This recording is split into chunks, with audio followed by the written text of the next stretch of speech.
Going now through Ramadan is 6th day of Ramadan. I perceive Ramadan as a hammer for your mind and heart, for that corruption inside.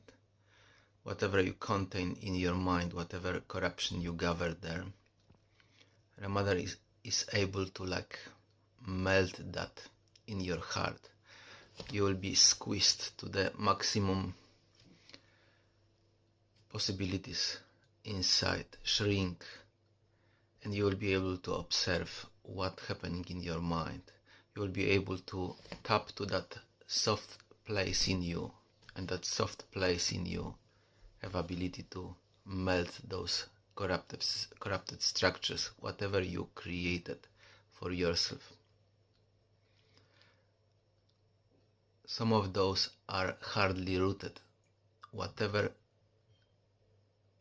approach you try to do in life, nothing really works. They're bringing you unpleasant situations in life. They're draining your energy. They depriving you possibilities in life, generally aliveness. Some of them behaving exactly like those, especially those they call it blasphemy.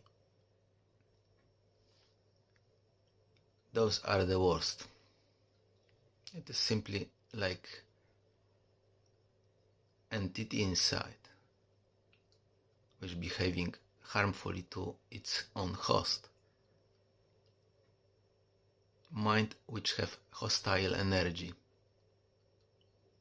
which behaving really against its own host, like it want it to be destroyed. Like it don't want it to live, it to function well.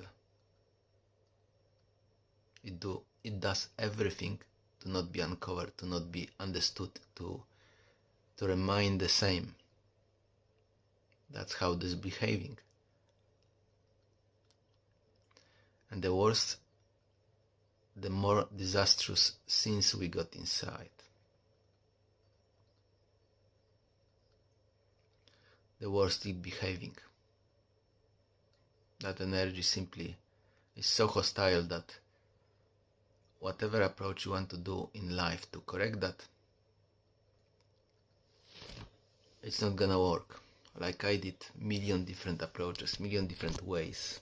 I try basically everything in life, every possible way, activity, exercise, to change myself, and I have to admit that all of it failed really, because that mind is so intelligent in behaving wrong way, in avoiding, escaping experience of change. It's simply something inside which does it to you. It's just conditioned mind. But while you're going through Islamic practice, it is like hammer on that egoic self, egoic mind, corruptive content inside. So whatever you recorded there will be dismantled in that process. This is a difficult process. I have to admit, Islamic practice is a difficult process. First you have to establish 5 daily prayers. You have to keep doing the routine. It is like preparation, and you will be tested many times. And you see your own shortcoming. You see you are not a very good person. You see all this corruption inside. But nevertheless, what you're gonna see there, how you're gonna perceive yourself, because you will gonna perceive yourself badly by seeing those and acting certain ways, and you will be very unhappy you are this way. But once God give you that spark inside and establish you on that prayer, establish your prayers, then it all slowly will be corrected, and you will be tested and tested and tested. How much and you can endure, how much you can go with that. Really, that 5 or 6 years I'm Muslim, and those 5 or 6 Ramadans and all this journey before, it was like preparation to something bigger, because you may not understand yourself, and you won't understand yourself. You fight things in life, bad things quite often, but you don't really know and see what you fight. You just perceive the world through your lens, through your eyes, and you fight those wrong things, but you really quite often don't know what you're fighting. You have to have really enough to identify something and know, okay, that's the background of that, where it is coming from. So you're acting at certain time and moment. But till really God not change your heart and mind, you won't be able to know who you are and what you're fighting, and why those things behaving the way they behaving.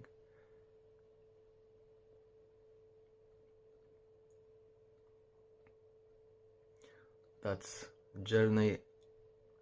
You will walk through the journey like a blind person, like a blind moth. You will fly to the light, like I did for last 25 years. Till now, there is some kind of culmination, because I going through Ramadan and I feel and see really something changing, something dramatically changing on the level of my heart and mind, that like I am brought back to inside of me, so I can observe and scan like inside from that warm, safe, loving place. And only in such a way there is chance to see, uncover what you have inside, what you did to yourself. Because like I said, it's behaving really nastily and harmfully. It don't want to be seen, it don't want to be lightened up by that light of awareness. It's just like a shapeshifter inside, which non-stop want to escape that light, that egoic mind, that Satan inside, that entity, whatever that is. If you come with or committing blasphemy, I don't know if I pronounce this word well, it will be like deeply rooted scar on you, and your mind will start behaving really nastily towards you after that. Every sin, every action of those kinds will bring horrendous, horrible suffering to you. That's how it is behaving.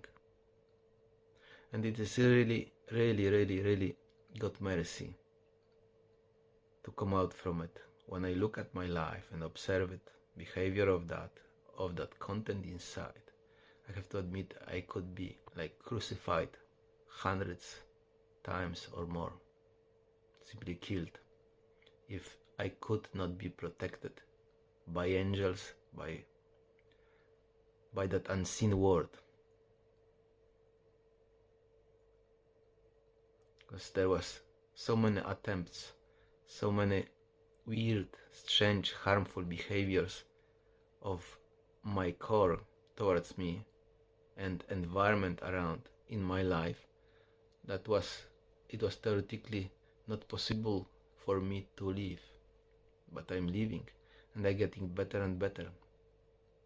But how big hardship that journey was, I only know. How impossible journey. I hope to give you some clue that certain things in life, touching them, doing things against existence, may lose you for eternity. You may never come back from that place. You may be lost forever.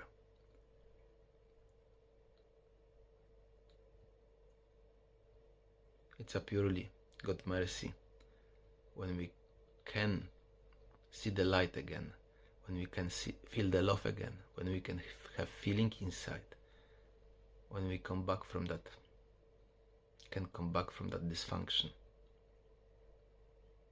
be again loving, feeling human being, because that feeling and peace is all what we need. When we lost that, we lost something which is most precious inside. We lost human. You are not anymore human. You are kind of animal inside. Salam alaikum.